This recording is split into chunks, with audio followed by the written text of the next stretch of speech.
Hai, perkenalkan aku Faris Dewanto. Aku mahasiswa dari jurusan Ilmu Komunikasi, Fakultas Ilmu Sosial dan Ilmu Politik. Aku tergabung di dalam KKN Tim 2 Wilayah Jakarta Timur dengan dosen pembimbing lapangan Bapak Alan Prahutama. KKN atau Kuliah Kerja Nyata adalah sebuah pengabdian dari mahasiswa kepada masyarakat, yang dalam hal ini KKN terlaksana secara online. Mengapa demikian? Seperti yang sudah kita ketahui bersama, pandemi COVID-19 masih melanda negeri kita tercinta, yang pada akhirnya hal tersebut harus memaksa KKN terlaksana secara online.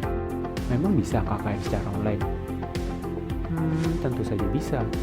Universitas Diponegoro sendiri telah mempersiapkan pelaksanaan KKN ini untuk bisa berjalan secara online, namun tetap memberikan sebuah dampak yang maksimal kepada masyarakat.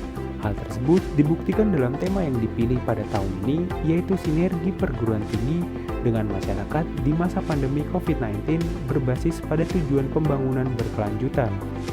Hal tersebut disampaikan oleh Ketua Pelayanan Kuliah Kerja Nyata dalam upacara penerjunan Tim 2 KKN Universitas Diponegoro tahun 2021. Bapak Rektor dan jajaran Rektorat serta para dekan ketua BPM dan mahasiswa yang saya hormati, perkenankanlah saya dari P2 KKN melaporkan beberapa hal sebagai berikut. KKN UPI Tim 2 tahun 2021 diselenggarakan selama 43 hari, yaitu sejak 30 Juni sampai dengan 11 Agustus 2021.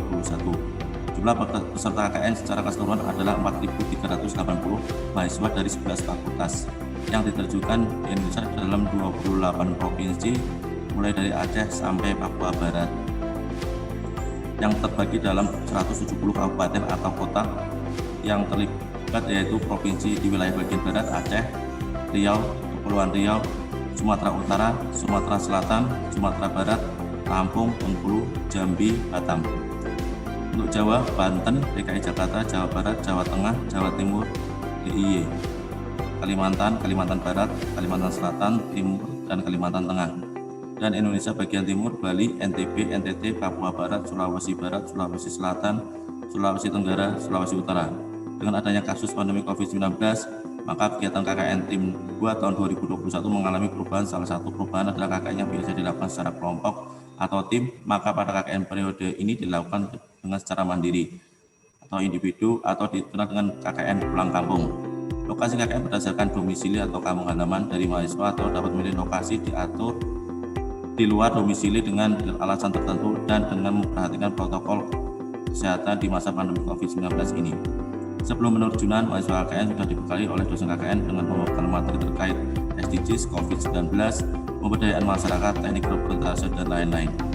Dan juga dalam upacara penerjunan tersebut diingatkan oleh Bapak Rektor Profesor Dr. Yos Johan Utama SHMHUM bahwasannya dengan KKN terpaksa dilaksanakan secara online karena kondisi yang tidak memungkinkan dan demi keamanan mahasiswa serta masyarakat.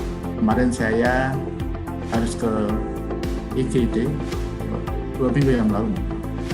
Itu saya lihat mahasiswa S1 terkena kelihatannya COVID dan terpaksa harus di emperan IGD karena IGD sudah tidak muat.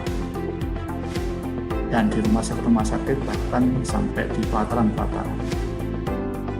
Maka demi itu, dengan apa yang kita miliki, kita wajib bersyukur. Dan rasa syukurnya sudah tunjukkan apa? Dengan menjaganya. Tidak usah kita sombong.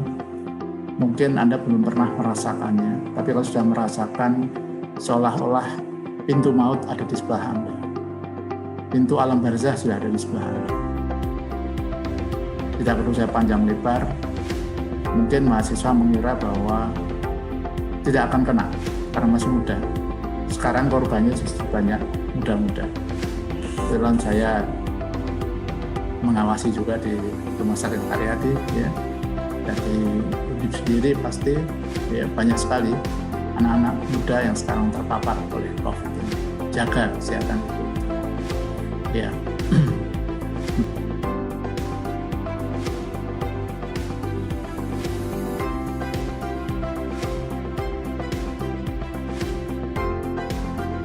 Asal-usul nama Pondok Ranggon berdasarkan cerita lisan di masyarakat, yaitu pada masa lalunya ada seorang laki-laki tua yang bermukim di suatu tempat dengan seorang nenek-nenek yang ditemukan di tempat tersebut tanpa melalui perkawinan.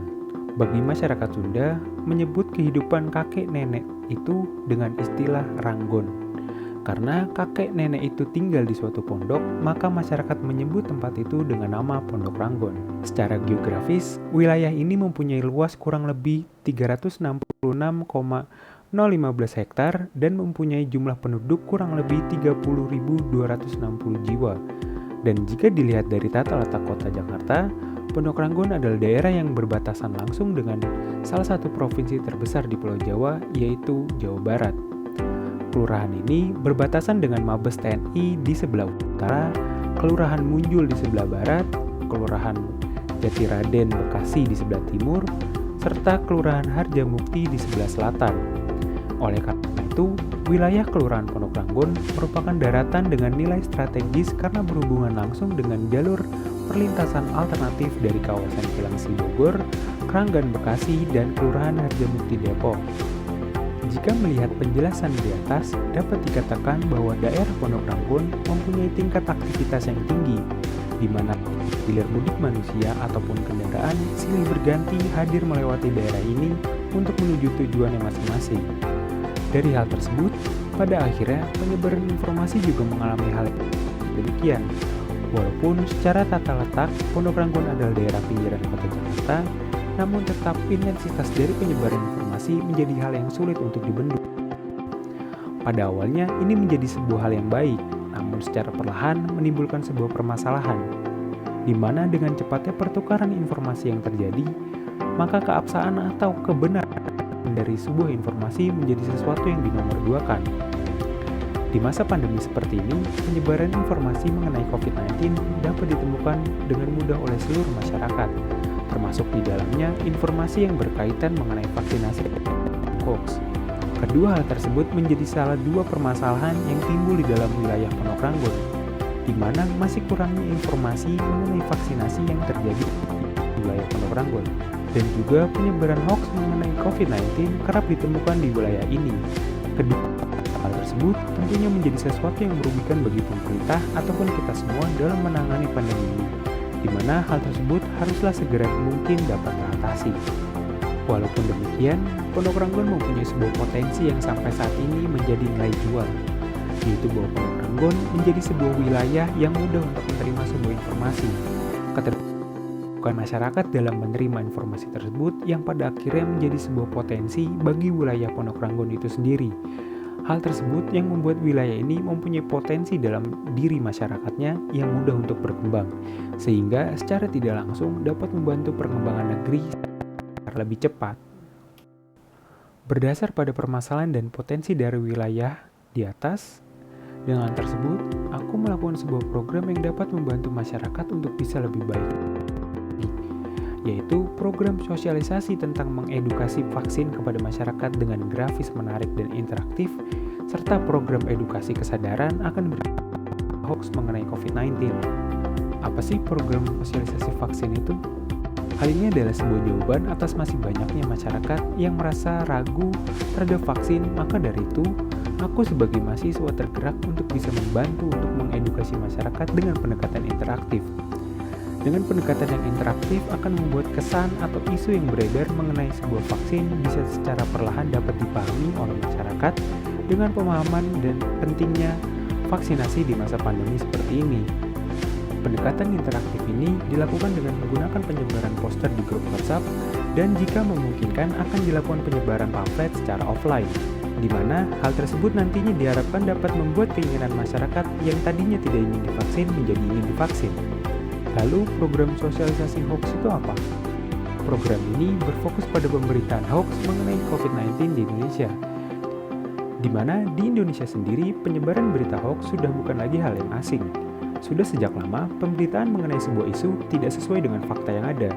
Maka dari itu, program ini diharapkan dapat membantu mengurangi pemahaman akan orang lain mengenai penyebaran berita hoax melalui pencegahan diri sendiri.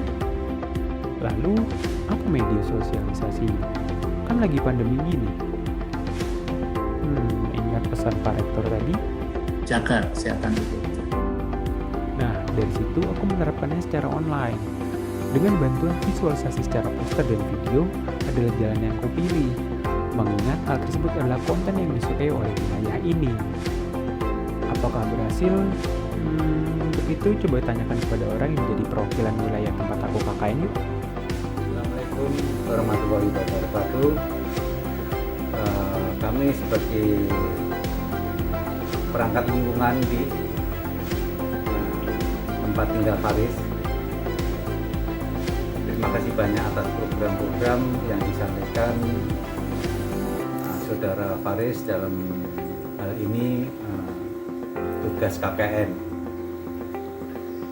yaitu tentang sosialisasi vaksinasi dan HOP COVID-19. Sekali lagi terima kasih. Programnya sangat membantu bagi masyarakat di lingkungan RT kami, terutama RT 10. Terima kasih. Wassalamualaikum warahmatullahi wabarakatuh. Terima kasih telah menonton videonya. Jangan lupa like dan komen ya. See you.